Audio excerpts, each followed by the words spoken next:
Is the CPP a waste of money? It turns out it is. A couple of years ago, I made a video on what happens to your CPP when you die, and it was quite an eye-opening experience to read the comments on that video.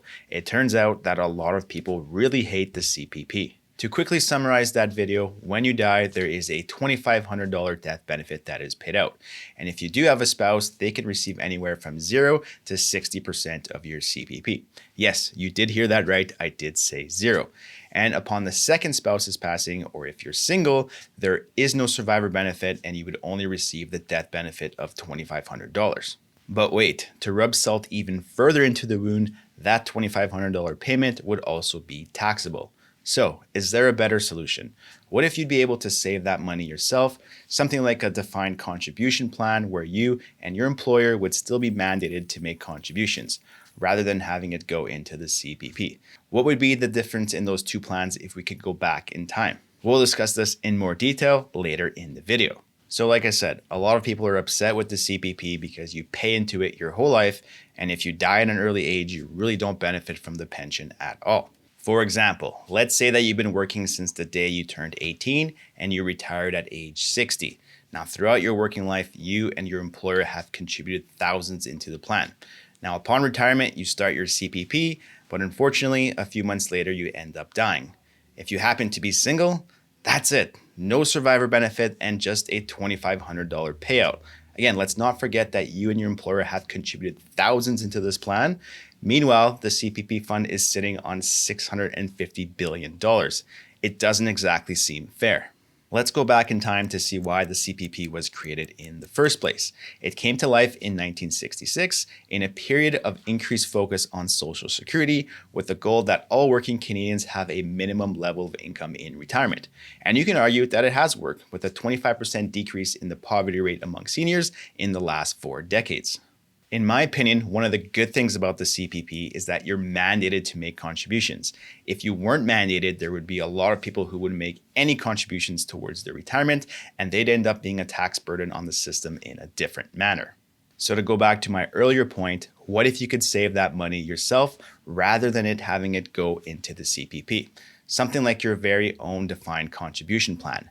What would be the difference in these two plans if you could go back in time? So we want to compare apples to apples. So in this hypothetical pension, you're also mandated to make contributions, and so is your employer, just like the CPP. So going back in time to 1982, let's say you would have turned 18 that year, the maximum contribution to the CPP would have been $536, with you putting in half and your employer putting in half as well. So let's do the same again in our hypothetical pension. Let's keep things simple from an investment point of view and assume that the funds in our hypothetical pension grow at a rate of 6%. And we can even let the CPP invest this money on our behalf so that nobody blows up their retirement portfolio investing in penny stocks. Again, just to really simplify things here, let's assume that this growth happens at the end of the year. So our $536 grows to $568 by the beginning of the following year. In 1983, the maximum contribution to the CPP would have been $601. And again, assuming a rate of return of 6%, our pension is now sitting at $1,240 by the end of that year. If we kept repeating this process until you were 60 years old, you would have over $377,000 in this hypothetical pension. So again, we're just making the same contributions as someone who is maxing out their CPP.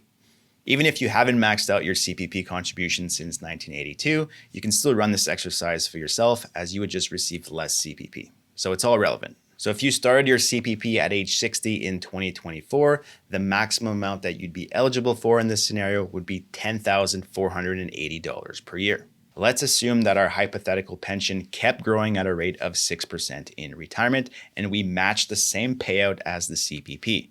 Our pension would actually grow more than the withdrawals and end that year at $389,000. To keep our comparison apples to apples, the CPP increases its payments every year by the Consumer Price Index, and the Bank of Canada has a target rate of inflation of 2%. So let's increase our withdrawals from the pension by 2% every year, just to keep up with what the CPP would have done and the cost of living. Again, this is also assuming that the Bank of Canada does hit its target of 2%. We've seen inflation much higher over the last couple of years. Even with these increased withdrawals, the portfolio continues to grow and would be worth $1.1 million by the time you were 90. Isn't this a better solution? Yeah. By having your own pension, that money is yours and could form part of your estate rather than it going just to waste. So whether you die at 90 years old or the day after you start your CPP, that money you contributed doesn't just go up in smoke. To play things even more safe, let's say that our hypothetical return in our portfolio is only 4% once you retired. Well, even in this scenario, you'd be left with $458,000 when you were 90 years old. So is the CPP a waste of money? Well, you can definitely make the argument that we'd be better off investing those funds ourselves, especially if you die at a young age. For all of your retirement needs, check us out at transcanadawealthmanagement.com.